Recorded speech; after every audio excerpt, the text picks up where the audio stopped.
Joined in the studio by Warren Judge, the chairman of the Dare County Board of Commissioners, and Jim Keene, president of the North Carolina Beach Buggy Association. Welcome, gentlemen. Good morning. Thank you. Good morning. Thanks for coming in. Now, we are at crunch time for the beach access issue. Yes, sir, we are. Absolutely. Bunch of public hearings coming up next week, or in 2 weeks rather, and next week there are workshops by the Coalition for Beach Access to help prepare the public for these hearings. The DEIS has been released. Tell folks what that is all about. That is the draft environmental impact statement. That's the predecessor to what will eventually become an environmental impact statement, which eventually will lead to a ORV controlled or driving program for Cape Hatteras National Seashore Recreational Area.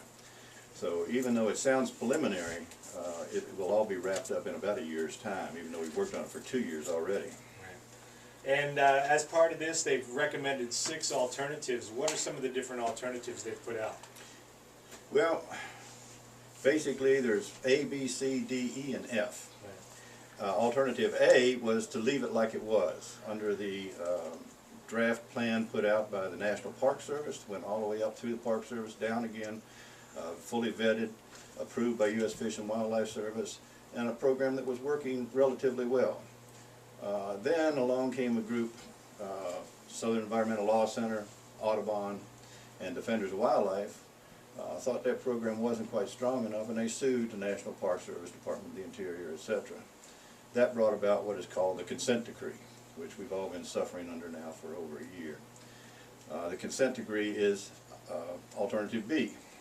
Alternative C, D, and E are programs of varying levels of control as far as environmental, resource protection, vehicle areas, pedestrian areas, etc.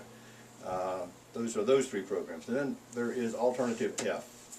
Alternative F was basically written by the Park Service. It has been announced as their preferred alternative.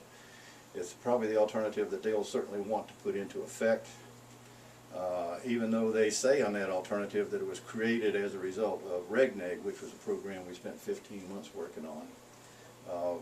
Those of us who are members of REGNEG find very little in there that applied to us. It basically has a lot of copies from alternative B, which is the result of the consent decree. So those are the programs. Alternative F is pretty restrictive. Yes. And alternative A would take it back to a few years ago, which for me, like, you know, I'll drive down to to Hatteras Island several times a year and try to drive out at Salvo or someplace a couple of times a year. The unpredictability of the whole thing is what's got me confused. You know what I mean? You kind of don't know what's going to be open and what's closed, and there are ways to find that out, but it's a little bit complicated. Absolutely, and it's living. I mean, what you find out on, what you see on the website this morning is open, could be closed by the time you get there. Right. Now, what impact can people who are concerned about this issue have by becoming involved in the process? Well, we hope to get the masses out. Not only the people that live here, but the people that visit here.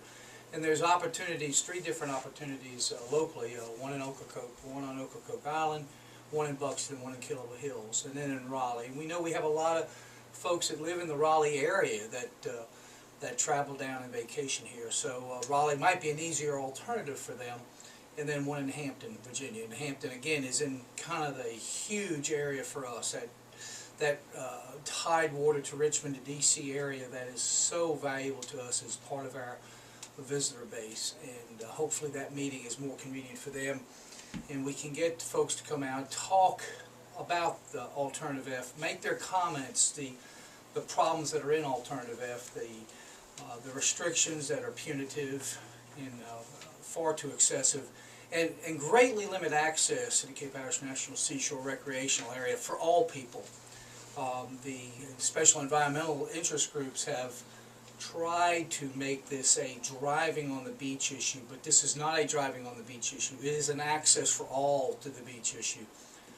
In the last 2 years under the consent decree, if you could not drive there, you could not walk there. So it just does not punish or restrict vehicular access. It restricts all access. And my understanding is that the Cape Hatteras National Seashore was set up as a recreational seashore, so absolutely, access was an important part of that and human use. You know? Absolutely. Part of this, the reason for the workshops next week is because this DEIS document is 810 pages long, and unless you're an attorney or have a lot of time on your hands, it's a little bit hard to get a full grasp of it. It truly is. We've worked on it, some of us have worked on it for 5 and 6 years. We've really been in negotiation for 15 months with RegNeg and now this program, and we don't fully understand it without going back and rereading and refamiliarizing ourselves with it. And for the public who has jobs, who are people that live outside the area, absentee property owners, for them to try and understand an 800-page document and have it prepared, they have 30 days to make public comment, that's it.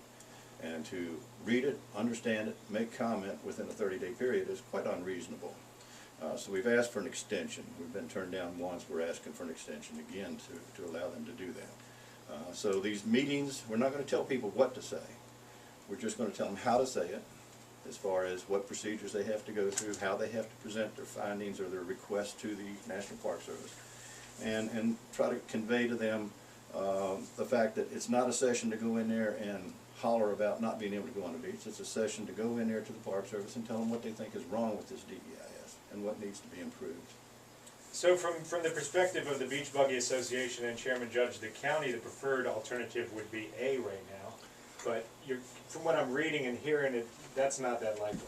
That's correct. The preferred alternative is F, and that's what Mike Murray will write the final plan around. It hopefully will be able to make impact and make successful arguments in the meeting process and in the NEPA process, the citizen input process, that as he addresses those, as he's required by law in the NEPA process, he's required to address valid points, that we can hopefully affect some latitude in the plan. The county's position all along has been fairly simple: free and open access for all users of the National Seashore, protection of the species, protection of birds and turtles. In fact, our own people, the residents and the visitors, fishermen such as Jim and his organizations, they are the conservationists. They are the reason why the people have created protection for turtles and birds. They're the true ones that are out there keeping the beach clean and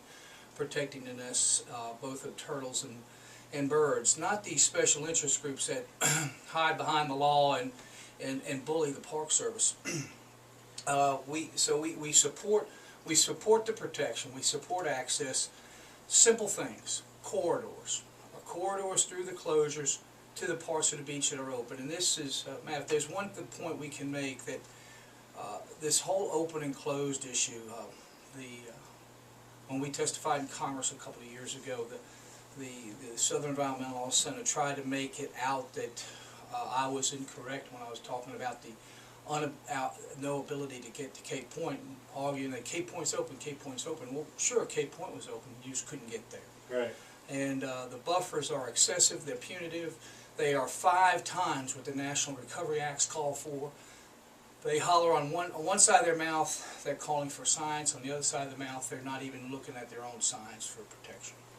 All right, so definitely make your voice heard if you have an interest in this, and obviously all of Hatteras Island and all of Dare County and the Outer Banks has a economic interest in this. Absolutely. Part of tourism on Hatteras Island, a big part of that is 28.4% of the county's lodging economy comes off Hatteras Island.